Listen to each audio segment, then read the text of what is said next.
And all my life you have been faithful. And all my life you have been so, so good. With every breath that I am able, oh, I will sing of the goodness of God. 'Cause your God's running after, it's running after me. Your God is running after, it's running after me. With my life, surrender now. I give you everything. 'Cause your God's running after, it's running after. And all my life you have been faithful. And all my life you have been so, so good. With every breath that I am able, oh, I will sing of the goodness of God. 'Cause your God's running after, it's running after me. Your God is running after, it's running after me. With my life, surrender now. I give you everything.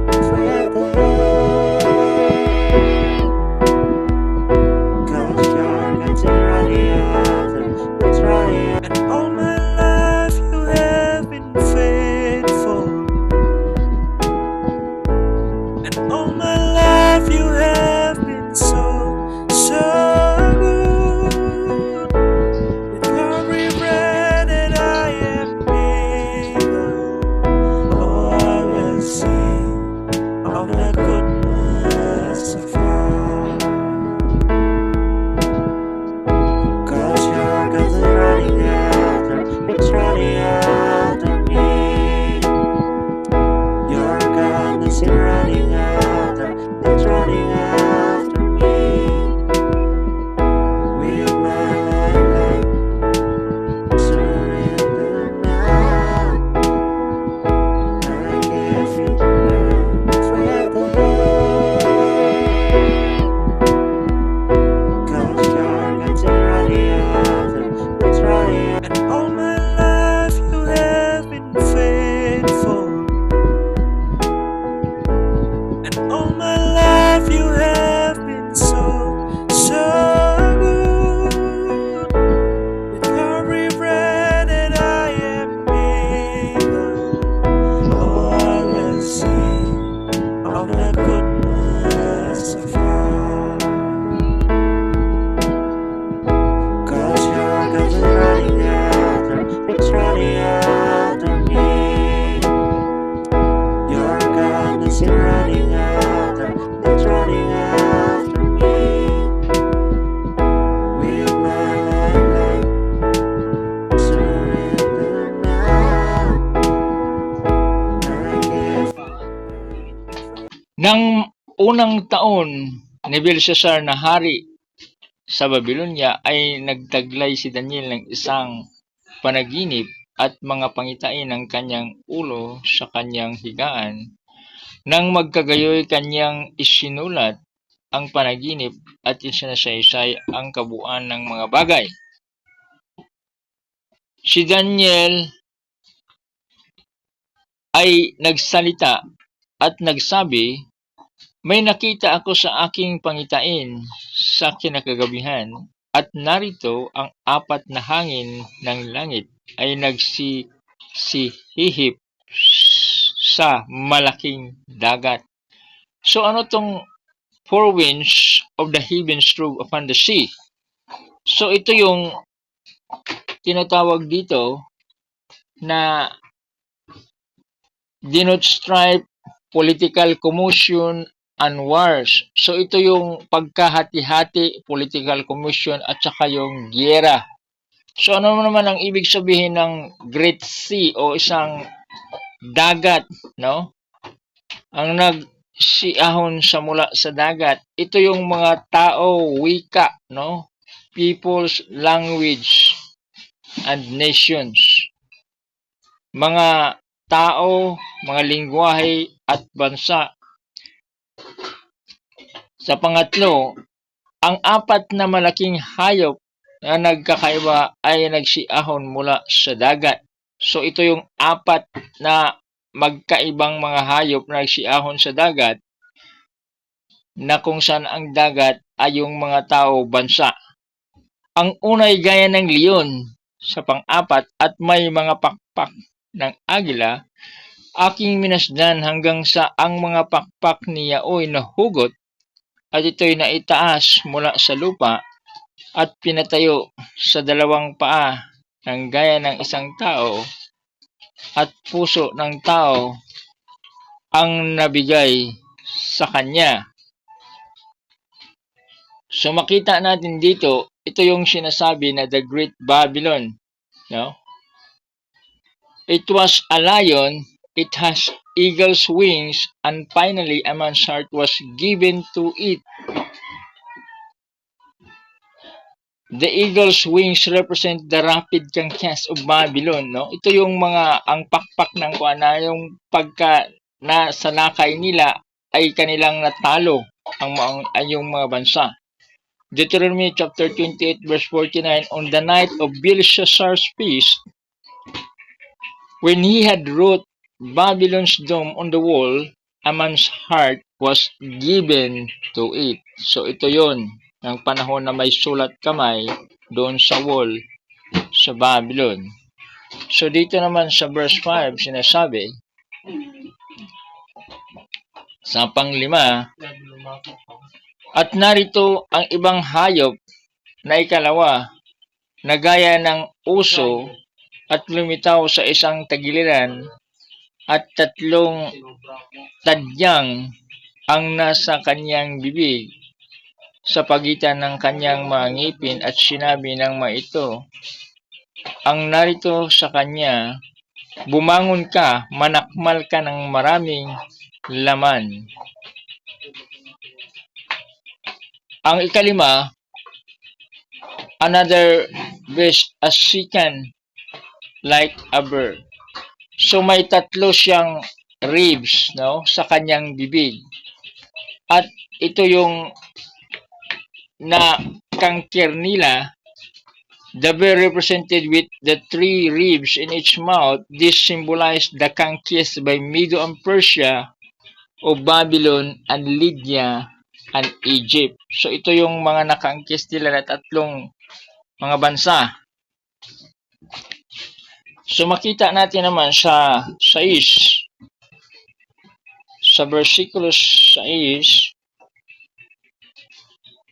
pagkatapos nitong tumingin ako at narito ang iba gaya ng isang leopardo na mayroon sa likod niyaon na ang apat na pakpak ng ibon, ang hayop ay maroon din namang 4 na ulo at binigyan siya ng kapangyarihan.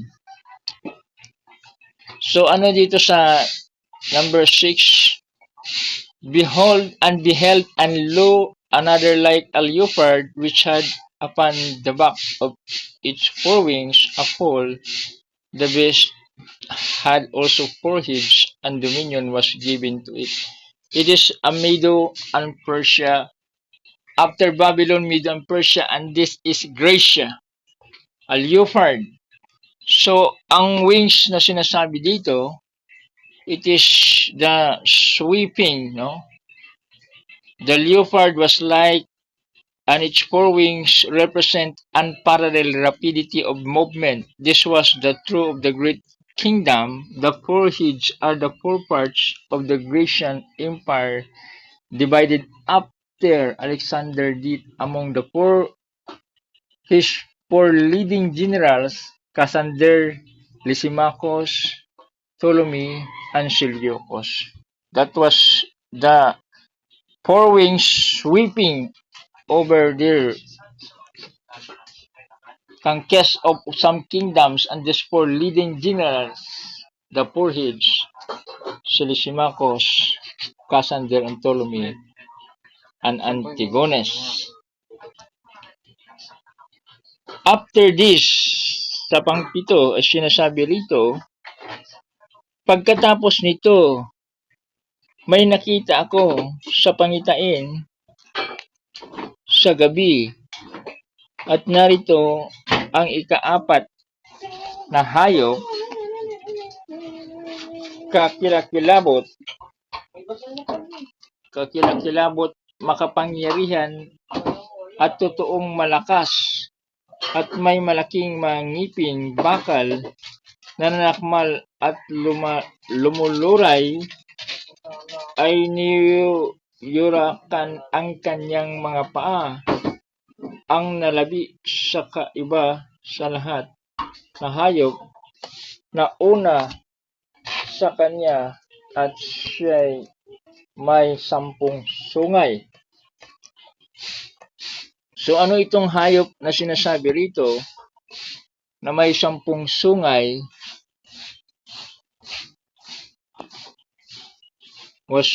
And this was held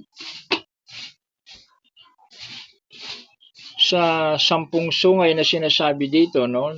And this I saw in the night visions, and behold, a fourth beast, dreadful and terrible, and strong exceedingly, and it had great iron teeth, devoured and brake in pieces, and stamped the residue with the feet of it, and was divided from all the beasts that were before it, and it had 10 horns. Ito yung dreadful na hayop na undescripted beast dito, at sa Revelation ay makita ito na isang red dragon. Pero dito, dreadful and terrible, no? So ito yung makikita natin na mayroon siyang great iron teeth, devoured in pieces, stamped and residue with feet of it, and it was diverse from all the beasts that were before it, and it had 10 horns. The 10 horns that it was united Roman Empire, and after that the Ostrogoths, the three of the horns and the kingdom was being disposed. That was during the time of the 10 horns. The Roman Empire was united. After that, the Roman Empire was divided. So makita natin dito sa 10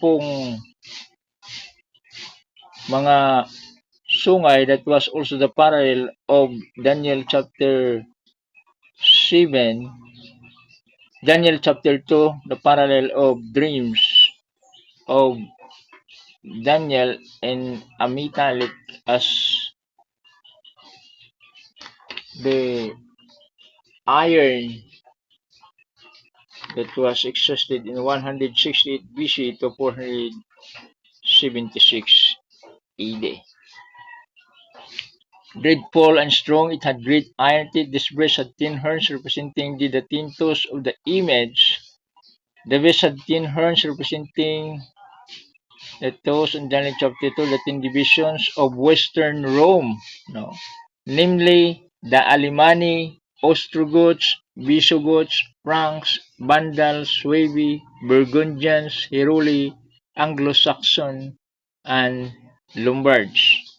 So ito yung mga 10 sa 10 horns, at 10 naman doon sa Daniel chapter 2 sa visions image sa 10 toes, which is part of clay and part of an iron. Sa pang-8, makikita natin dito, ang sinasabi rito sa pang-8, aking pinagdili-dili ang mga sungay, at narito sumibol sa gitna ng mga yaon ang ibang sungay, isang munti na sa harap niyaon. 3 sa mga unang sungay ay nabunot sa mga ugat, at narito sa sungay na ito ay may mga mata na parang mga mata ng tao. at isang bibig na nagsasalita ng mga dakilang bagay. So this is the pompous words, no? The blasphemous words. At ito yung pagkabuwal, no? At ang pagkabunot sa mga ugat nitong tatlo, which is the Heruli, the Burgundians, and the Ostrogoths, that was a Heruli uprooted. The system succeeded in uprooting the Heruli in AD 493, the Vandals in 534, and the Ostrogoths in 538. This was the United Roman Empire, and there was the time of their supremacy that they control the system. Sa versikulo 9, makikita naman natin, I beheld, aking minasdan hanggang sa ang mga luklukan ay nangaglagay at isa na matanda sa mga araw ay nakaupo, ang kanyang suot maputi parang niyebe at ang mga buhok ng kanyang ulo ay parang taganas na lana. Ang kanyang luklukan ay nasa liyab ng apoy at ang mga gulong niyaon ay naniningas sa apoy. Ito yung panahon ni kay Kristo na sinasabi ni Juan sa Revelation. Isang mabangis na sigalbo ay lumalabas at nagmula sa harap niya. Mga libo-libo ang naglilingkod sa kanyang, makaka 10,000 na 10,000 ang nagsitayo sa harap niya. Ang kahatulan ay nalagda at ang mga aklat ay nagbuksan. Ako'y lumingon, I beheld. Ako'y tumingin ng oras na yaon dahil sa tinig ng mga dakilang salita na nagsalita ng sungay. Ako'y tumingin hanggang sa ang hayop ay napatay at ang kanyang katawan ay nag-iba at siya'y nabigay upang sunugin ng apoy. At tungkol sa nalabi sa mga hayop, ang kanilang kapangyarihan ay naalis, gayunman ang kanyang mga buhay ay humaba sa isang kapanahunan at isang panahon. Sa 13, ako'y nakakita sa pangitain sa gabi at narito lumalabas na kasama ng mga alapaap sa langit ang isang gaya ng anak ng tao at siya'y naparoon sa matanda sa mga araw. Matanda sa mga araw at inilapit nila siya sa harap niya. Yung tungkol kay Kristo sa alapa. 14, at binigyan siya ng kapangyarihan at kaluwalhatian at isang kaharian upang lahat ng mga bayan, bansa at mga wika ay maglilingkod sa kanya.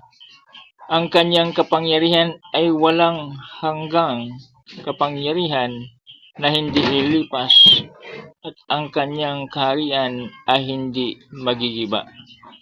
Sakat sa versikulo 15,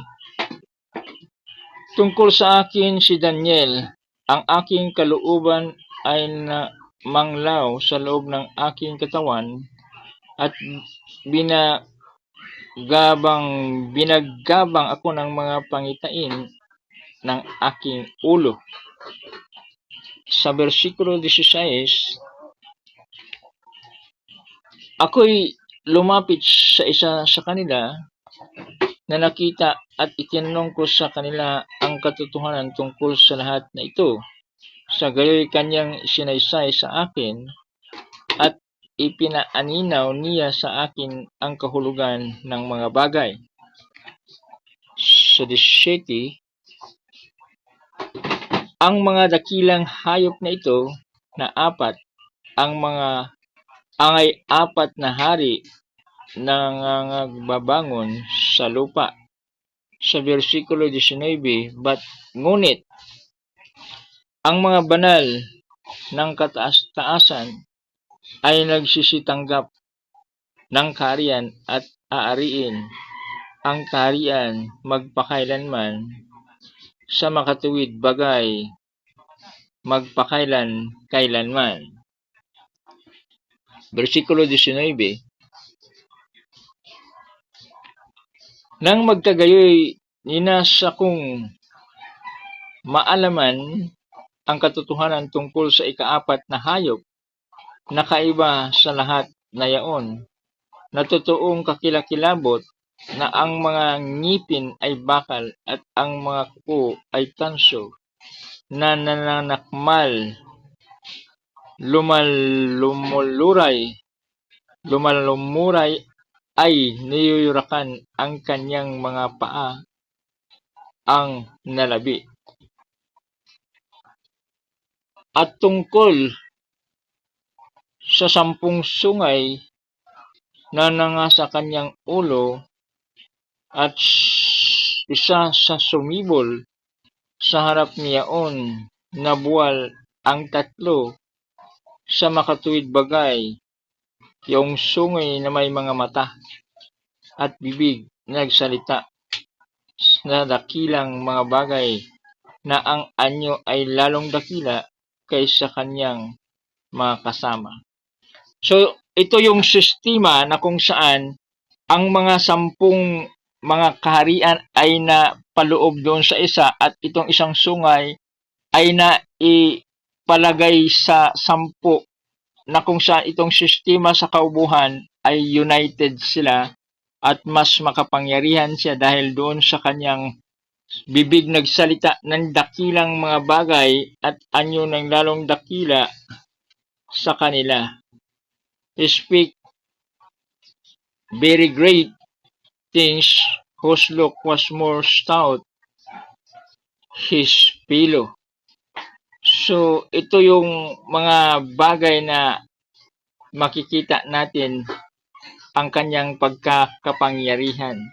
Sa versikulo 12 o 21, sinasabi rito,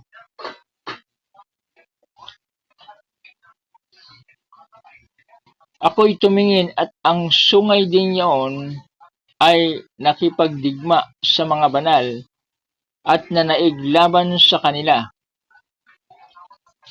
22. Hanggang sa ang matanda sa mga araw ay dumating at ang kahatulan ay ibinigay sa mga banal ng kataas-taasan at ang panahon dumating na inaaring mga banal ang kaharian. 23. Ganito ang sabi niya, ang ikaapat na hayop ay magiging ikaapat na kaharian sa ibabaw ng lupa na magiging kaiba sa lahat ng kaharian. At sasakmalin ang buong lupa ay yuyurakan at paluluray-lurayin. 24. At tungkol sa 10 sungay mula sa kahariang ito, ay 10 hari ang babangon at ang isa'y babangon kasunod nila at siya'y magiging kaiba kaysa mga una at kanyang ibabagsak ay 3 hari. So, yun yung mga sinasabing Ostrogoth, Bandas at Heruli sa panahon niyaon. Sa 25 ay sinasabi rito, at siya'y magbabadya ng mga salita laban sa kataas-taasan at lilipulin niya ang mga banal ng kataas-taasan at kanyang iisiping baguhin ang panahon at ang kautusan at siya'y magbibigay sa kanyang kamay hanggang sa isang panahon at mga panahon at kalahating isang panahon. So, dalawa ang aking pananaw dito sa interpretation ay itong time times and a half of times sa sinasabi dito sa isang last phrase na time and times and the dividing of times. 3.5 taon, 42 months, 1 month equivalents to 360 days at ito ang 1,260 years times 7 at ang araw ng 1,260 days ay kino-convert doon sa a year. So ito ay 12,600 years. Pero makikita natin muna dito sa versikulo 25 ang sinasabi, siya ay nagbabadya ng mga salita laban sa kataas-taasan. Ano ba ang ibig sabihin dito? These pompous great words against the Most High. Ang pagsasalita tungkol doon sa kataas-taasan ay kanyang itinataas ang kanyang sarili. He is more powerful over the gods that can forgive sins and has also the power as replacement, or he exalted himself and second can forgive sin, which is have God alone the power to forgive person from his sins. Ito yung mga pompous words na kanyang kinuha na sinasabi, and speak a great words against the Most High and shall wear out the sins of the Most High. Ano ang ibig dito ng wear out the sins of the Most High? At kanyang iisiping baguhin at lilipulin niya ang mga banal sa kataas-taasan. Ilan ba ang kanilang nalilipol noong mga panahon sa Great Inquisitions at Great Persecution that was recorded as 500 million martyrs were put to death by this system. The Inquisition was both the creation and tools of the power for dealing with dissenters. Ano ang sinasabi dito? Shall wear the sins of the Most High and think to change time at babaguhin niya ay isipin baguhin ang panahon at ang kautusan. Ano ang kautusan? Ito yung tinatawag natin na kalendaryo, the Greek Roman calendar, which is made by Gregorian, and the calendar that had been used by God is the calendar of the Hebrew from Adar year, from year to Adar, or Nisan, Abib. So, ito yung kalendaryo na ginagamit ng Hebrew calendar, which is a unique calendar based upon the new moon and the unisolar calendar, na ang unang buwan ay Nisan or Abib, year Sivan, Tammuz, Ab, Elul, Chisvan, Kislev, Tisri, Tibat, Shibit, Adar. Adar is the last calendar. At binago naman nila ang araw na which is Yom Rishon, which is Sunday, Yom Shani, Yom Shlishi, Yom Revi, Yom Kamishi, Yom Shishi, Shabbat, which is the most holy convocation unto the Lord. Sa paggawa pa lang ng likha ng Panginoon ng sanlibutan ay nagpapahinga siya at ginagawa niyang banal bago pa man ang 10 utos, at ito'y pinaalaala pa kay Moises na sa lahat ng mga utos sa 10, ito lang ang utos na kanyang sinasabi, remember the Sabbath to make it holy unto the Lord. Paalalahanan ng Panginoon si Moises tungkol dito sa Sabbath, at ito ang binago nila ang kalendaryo, which is a Gregorian calendar, na mayroon ang araw ay Sun God, Moon God, Tio, Mesias Dios, at ang huli yung isa bago sa Yom Rishon ay yung Hasator, which is almost all of that these are God's created and dedication to the gods. Ang sinasabi rito, kanyang isiping baguhin ang panahon at ang kautusan. Ang kautusan na binago niya ay maraming mga kautusan na sinasabi dito sa sistema na tinatawag na doctrine of man, which is not belong to the counsel of God but belong to the counsel of man, which is also different from Eastern Orthodox Catholic rather than Roman Catholic as part the Eastern and Western difference like of Martin Luther na tatlong identification sola fide, sola gratia, sola scriptura.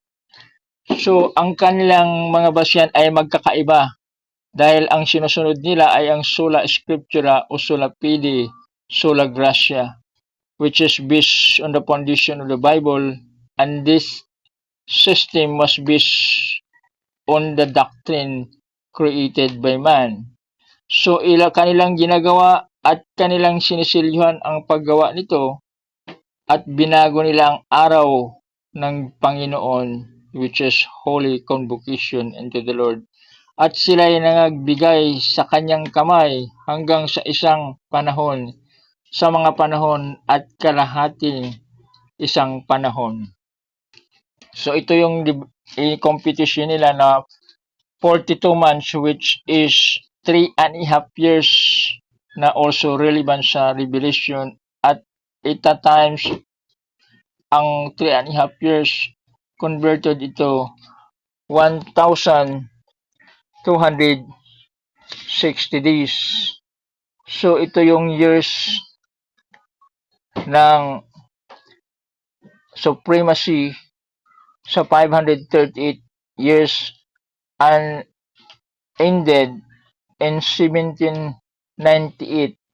This years will the powers of the supremacy of 1200 years began in 538, ended in 1798, which is this little horn wounded in a deadly wounds and was temporarily taken away his power. So dito naman sa Revelation at itong makikita natin sa 25 times and the dividing of times, which is 42 months and 126 days, equivalent to 1260 years in compares to a years. So in verse 26, sa 26, ngunit mayroon pa pala rito sa ating Inquisition na sinasabi dito, wearing of the saints. Inquisitions, the words of God are blasphemous, and he exalts himself above God, which is God alone, have the power as a sovereign over all, and he forgives sins, which is God have the sole power to forgive sin. He exalted himself and wear out sins, estimated 500 million, and try to change times in order to them to succeed for change times and laws, and shall given into his hand until a times and the dividing of times. Sa 26, ngunit ang kahatulan ay matatag, sa kanilang aalisin ang kanyang kapangyarihan upang patayin at ibuwal hanggang sa wakas. 27, at ang kaharian, ang mga kapangyarihan at ang kadakilaan ng mga kaharian sa silong ng buong langit mabibigay sa bayan ng mga banal ng kataas-taasan. Ang kanyang kaharian ay walang hanggang kaharian, at ang lahat ng kapangyarihan ay maglilingkod at ang tatalima sa kanya. versikulo 28, the last verse, narito ang wakas ng bagay tungkol sa akin, si Daniel, ay binabagabag akong mabuti ng aking mga pag-iisip at ang aking pagmumukha ay nabago, ngunit iniingatan ko ang bagay sa aking puso.